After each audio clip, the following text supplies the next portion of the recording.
Hello दोस्तों, आप सभी का स्वागत है इसके टेक्निकल क्लासेस में।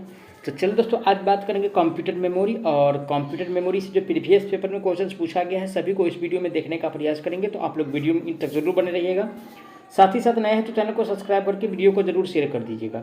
और दोस्तों, आप लोग डिस्क्रिप्शन को जरूर चेक कर लिए, क्योंकि डिस्क्रिप्शन में आप लोगों के लिए व्हाट्सअप, टेलीग्राम, इंस्टाग्राम, फेसबुक सभी का लिंक मिल जाएगा। आप लोग सभी को फॉलो कर सकते हैं। बारी बारी से सभी पे नोटिफिकेशन मिलता रहेगा। आज का सबसे पहला प्रश्न से स्टार्ट करेंगे। आज का सबसे पहला प्रश्न दिया है, निम्नलिखित विकल्प में से असंगत विकल्प का चयन कीजिए। ठीक है, यानी कि 4 ऑप्शन दिया हुआ है और एक असंगत है, उसको हमको चुन करना है। यानी कि देखिए, आम भाषा में इसको कहेंगे यानी कि गलत विकल्प को चयन करना है। ठीक है, ऐसे समझिए। देखिए, यानी कि एस रोम, ऑप्शन ए में क्या है, एस रैम दिया हुआ है। ठीक है, एस रैम दिया हुआ है। उसके बाद क्या दिया हुआ है, डी रैम दिया हुआ है बी में। ठीक है, डी रैम दिया हुआ है। उसके बाद क्या दिया हुआ है, सी में ई पी रोम दिया हुआ है। क्या दिया हुआ है, ई पी रोम दिया हुआ है। देखिए, ये तीनों जो है एक दूसरे से क्या है, संबंधित है। लेकिन ऑप्शन डी में जो दिया हुआ है यानी कि मैग्नेटिक टेप, ये क्या है, ये सबसे अलग है ना, सबसे अलग है। तो अलग वाला ही पहचानना था। राइट आंसर की बात किया जाए तो ऑप्शन इसका डी सही हो जाएगा। आगे बढ़ेंगे नेक्स्ट क्वेश्चन पे। आज का अगला प्रश्न दिया हुआ है, निम्नलिखित में से किसमें डेटा को बनाए रखने के लिए निरंतर ताज़ा करने की आवश्यकता होती है। यानी कि ताज़ा किस में हम करते हैं, है ना, डाटा को जो बनाए रखते हैं तो ताज़ा किस में करने की आवश्यकता होती है वो हमको बताना है। ठीक है, तो देखिए दोस्तों, ताज़ा जो करना पड़ता है ना, ताज़ा रिफ्रेश जो करना पड़ता है यानी कि डी रैम में करना पड़ता है। किस में करना पड़ता है, डी रैम में, यानी कि करना पड़ता है रिफ्रेश। ऑप्शन पढ़ेंगे, ए में दिया E P ROM, double E P ROM, तो डबल ई पी रोम में यानी कि रिफ्रेश करने की आवश्यकता नहीं है ना, एस रैम में रिफ्रेश करने की आवश्यकता है ना, यानी कि ई पी रोम में रिफ्रेश करने की आवश्यकता है। लेकिन यानी कि डी रैम में दोस्तों जब तक रिफ्रेश नहीं कीजिएगा तब तक वो जो है डेटा को बनाए यानी कि ताज़ा जो है यानी कि ताज़ा बनाकर वो रख नहीं सकता है। तो राइट आंसर की बात किया जाए ऑप्शन इसका सी सही हो जाए, क्योंकि सी में दिया है डी रैम। अगला प्रश्न पे चलेंगे। आज का अगला प्रश्न दिया हुआ है, एस रैम में अक्षर एस क्या दर्शाता है। ठीक है, देखिए एस रैम लिखा हुआ है। क्या लिखा हुआ है, एस रैम लिखा हुआ है। और इसमें एस जो है ये क्या दर्शाता है, और दोस्तों ये जो दर्शाता है एस्टैटिक दर्शाता है। क्या दर्शाता है, एस्टैटिक दर्शाता है। ऑप्शन पढ़ेंगे, ए में दिया सिमेट्रिक, तो सिमेट्रिक नहीं दर्शाता है, न सिंक्रोनस दर्शाता है, न सिक्योर दर्शाता है। ये जो दर्शाता है दोस्तों यानी कि एस्टैटिक दर्शाता है, जो कि ऑप्शन बी में दिया हुआ है। राइट आंसर की बात किया जाए तो ऑप्शन इसका बी सही हो जाएगा। ठीक है, अगला प्रश्न पे चलेंगे। आज का अगला प्रश्न दिया हुआ है, निम्नलिखित विकल्पों में से कौन 256 निबल के बराबर है। कितना, यानी कि 256 निबल के बराबर। ठीक है, 256 यानी कि निबल के बराबर हमसे पूछ रहा है।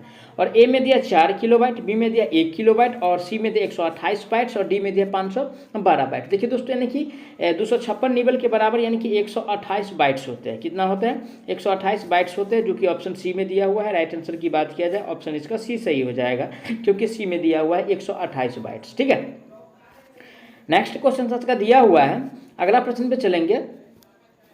आज का अगला प्रश्न है, निम्नलिखित विकल्पों में से असंगत विकल्प का चयन करना, यानी कि गलत वाला को हमको पहचानना है। ठीक है, इसमें भी क्या कर, असंगत हमको पहचानना है।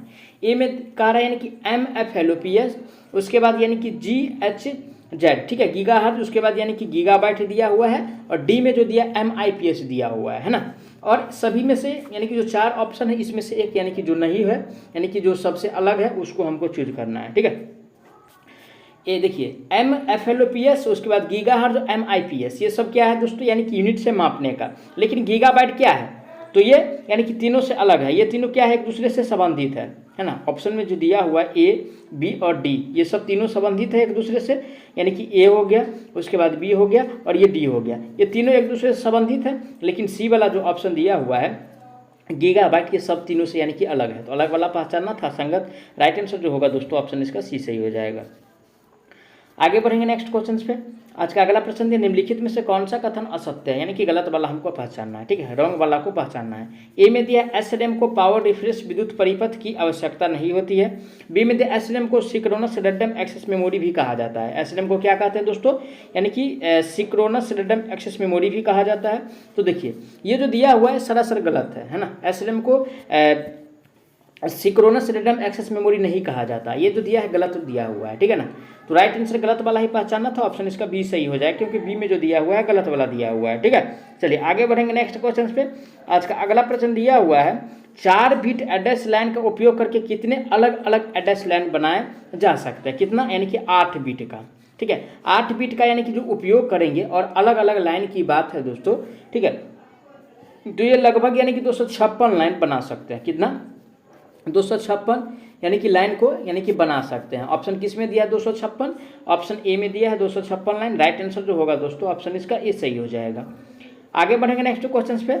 आज का अगला प्रश्न दिया हुआ है, कह रहा है कि 2 किलोबाइट्स में कितने बाइट्स होते हैं। ठीक है, 2 किलोबाइट्स में कितने बाइट्स होते हैं। तो देखिए दोस्तों यानी कि 2 किलोबाइट्स में पूछ रहा है। ठीक है, 2 किलो यानी कि बाइट्स में पूछ रहा है। तो देखिए दोस्तों 2 किलोबाइट्स में जो बाइट्स होगा दोस्तों ये होगा यानी कि 1 किलोबाइट्स में कितना होता है, तो 1 किलोबाइट्स में जो होता है दोस्तों यानी कि 1024 होता है, 1024 MB होता है। तो 2 किलोबाइट्स में 248 हो जाएगा। राइट आंसर की बात किया जाए दोस्तों तो ऑप्शन इसका बी सही हो जाएगा, क्योंकि बी में दिया है 248। अगला प्रश्न पे चलेंगे। आज का अगला प्रश्न दिया हुआ है, निम्नलिखित में से कौन 1 किलोबाइट के बराबर, यानी कि 1 किलो यानी कि बाइट के बराबर पूछ रहा है। और 1 किलोबाइट बराबर जो दोस्तों होता है, ठीक है, ये होता है यानी कि 8192 बिट्स होता है। कितना होता है, 8192 बिट्स होता है। ऑप्शन किस में दिया हुआ है 8192 बिट्स, ऑप्शन यानी कि बी में दिया हुआ है। राइट आंसर की बात किया जाए तो ऑप्शन इसका बी सही हो जाएगा। आगे बढ़ेंगे नेक्स्ट क्वेश्चन पे। अगला प्रश्न पे चलेंगे। आज का अगला प्रश्न दिया हुआ है, निम्नलिखित में से किसमें ट्रांजिस्टर और लेंस का उपयोग किया जाता है। ठीक है, किसका कार्य, यानी कि ट्रांजिस्टर का भी साथ साथ यानी कि लेंस का भी है ना। और दोस्तों यानी कि ट्रांजिस्टर साथ साथ यानी कि लेंस का जो उपयोग किया जाता है दोस्तों एसएडीएम में प्रयोग करते हैं। किसमें, एसएडीएम में उपयोग किया जाता है ट्रांजिस्टर का भी साथ साथ यानी कि लेंस का भी। ऑप्शन किस में दिया एसएडीएम, ऑप्शन ए में दिया हुआ है। करेक्ट आंसर की बात किया जाए तो ऑप्शन इसका ए सही हो जाएगा।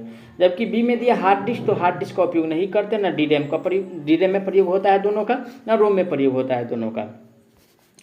अगला प्रश्न पे चलेंगे। आज का अगला प्रश्न दिया हुआ है, निम्नलिखित में से कौन सा कथन गलत है, यानी कि गलत वाला को पहचानना है। ए में कह रहा है यानी कि रोम एक स्थिर प्राथमिक मेमोरी है।